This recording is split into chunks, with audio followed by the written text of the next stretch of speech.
Alors, le thème s'intitule « De celui qui mange est sorti ce qui se mange. Du plus fort est sorti les doux. » L'explication de ce proverbe, de cet adage, c'est tout dans le verset 18. Nous sommes dans le Juge 14, le verset 14. Dans le même chapitre, le verset 18, là où Samson a expliqué. Amen. Il n'y a rien de plus fort que les lions, il n'y a rien de plus doux que le miel. Amen.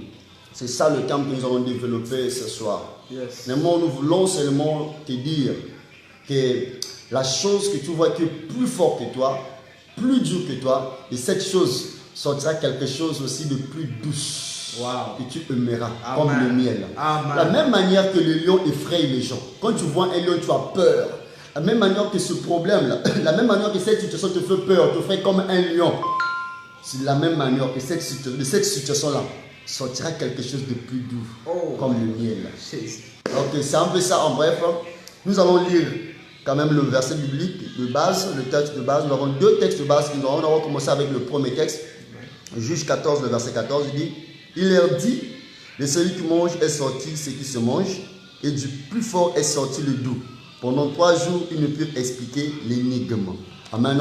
Amen. Alors, en fait, nous allons prendre un peu ce verset, expliquer ça dans un autre contexte. Ce verset nous a permis juste d'appui par rapport au thème. Alors, nous allons d'abord voir au premier point, le message de ce soir concerne qui? Il y a une catégorie de personnes qui sont concernées ce soir. Amen. Tout le monde n'est pas concerné. Amen. Mais ce message adresse à une catégorie de personnes. Amen. Deuxième des choses, on va voir le but de ce message. Quel est le but de ce message? Amen. Le message a un but Yes. dans la vie de quelqu'un. Amen. Viens pas par hasard, viens pas seulement comme ça. Toi qui nous suis, de loin là où tu es, mais ce message sort ce soir pour un but. Amen. Et nous allons encore voir de qui nous parlons ce soir. Yes. Cet enseignement, c'est ce message. Quels sont les personnages concernés que nous allons développer ce soir? Wow. Amen. Non? Wow. Alors voilà, pour voir les concernés, ce message s'adresse à ceux qui passent par une période de doute. Tu sais que là où tu es, tu passes par une période de doute. Yes.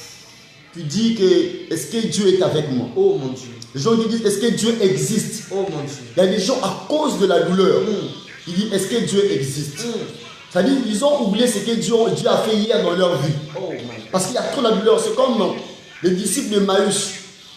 À cause ils ont vu la durée, ils ont dit, ah, cet homme-là, Jésus, là, c'était un imposteur. Ils n'ont pas cru. C'est à cause de la douleur. Vous savez, il y a des fois, parfois, Wow. la douleur nous rend ingrats vis-à-vis de Dieu. Yes. Mais parfois, la douleur nous fait oublier les bienfaits d'hier. Ce que Dieu a fait hier. À cause de la douleur, à cause de la situation, on oublie. Yes. Hier, on avait vu la main de Dieu. Mais aujourd'hui, à cause de la douleur, on dit non, Dieu n'existe pas. Oui, il y a des gens qui passent par des périodes comme ça. Yes. Par des moments comme ça, ils se disent, est-ce que Dieu existe? Yes. Est-ce que Dieu est avec moi? Yes. Est-ce que Dieu est avec moi? Yes. Comme Gédéon se disait, est-ce que si tu es réellement, est-ce que tu es réellement avec nous? Pourquoi tout ce malheur? Donc il y a des gens aussi qui se posent des questions. Pourquoi tout ce malheur? Tu es là, tu te poses des questions. Pourquoi tout ce malheur? Pourquoi je vis ce genre de situation? Ou encore, tu te poses des questions. Pourquoi tout est difficile pour moi? Pourquoi tout est difficile pour moi? Pourquoi tout ce malheur n'arrive qu'à moi? Tu sens, c'est comme s'il y a l'injustice dans ta vie. C'est comme si tu es un peu injuste avec toi. Quoi. Tu vois, les autres avancent, les autres réussissent, tout est facile. Mais chez toi, tout est compliqué, tout est difficile. Oh my God. Et que tu te poses des questions, pourquoi seulement moi? Mon frère, ma soeur, si tu es dans cette catégorie des gens, ce message-là te concerne. Tu es dans une épreuve très difficile, une épreuve compliquée. Amen. Je vais te dire que ce message te concerne. Amen. Alors, quel est le but de ce message? Ce message a un but. Yes. Le but de ce message, c'est de faire renaître la foi dans le cœur de ceux qui l'ont perdu. À cause de problèmes, mon frère, à cause de situations, tu as perdu la foi. Tu as même dit que je veux prier. Je veux aller à l'église. Ça dure trop. Ma situation dit, Dieu ne fait plus. Ou bien Dieu ne fait pas dans ma vie. Et ce soir, Ce message vient pour faire renaître la foi de ton cœur. Deuxième but, ce message vient pour encourager quelqu'un qui est découragé de marcher avec Dieu. Tu es découragé de marcher avec Dieu. Ou encore, tu ne crois plus en Dieu. Un problème fatal qui t'est arrivé. Il y a une situation qui t'est compliquée. Tu dis, est-ce que Dieu existe? Tu ne crois plus en Dieu. Tu ne crois plus en Dieu. Ce message-là vient pour toi. Troisième moment, il vient pour fortifier une vie déséquilibrée par le coup de la vie. Tu es déséquilibré par le coup de la vie. Tu étais un frère zélé. Tu étais une sœur zélée. Tu donnais les dîmes, les offrandes, tous les jours tu étais à l'église. Yes. Il y a une situation qui t'est arrivée, tu deviens déséquilibré. Tu vas à l'église comme tu veux et quand tu veux. Tu deviens déséquilibré. Mais ce message-là vient pour te fortifier.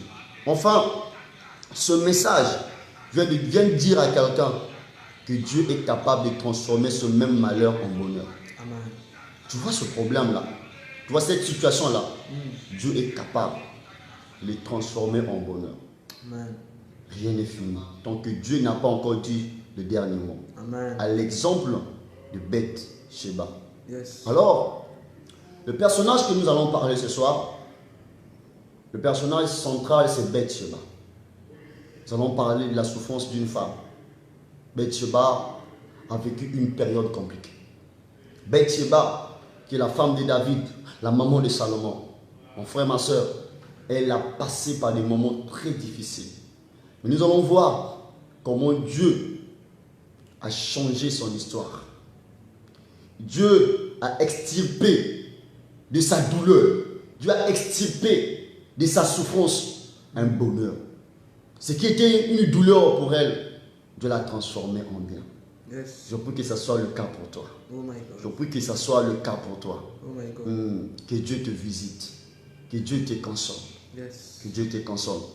Alors, de la situation qui ronge ta santé, la situation qui ronge ton mariage, la situation qui ronge tes études, tes finances et ta réputation, sortira quelque chose qui te fera célébrer un jour.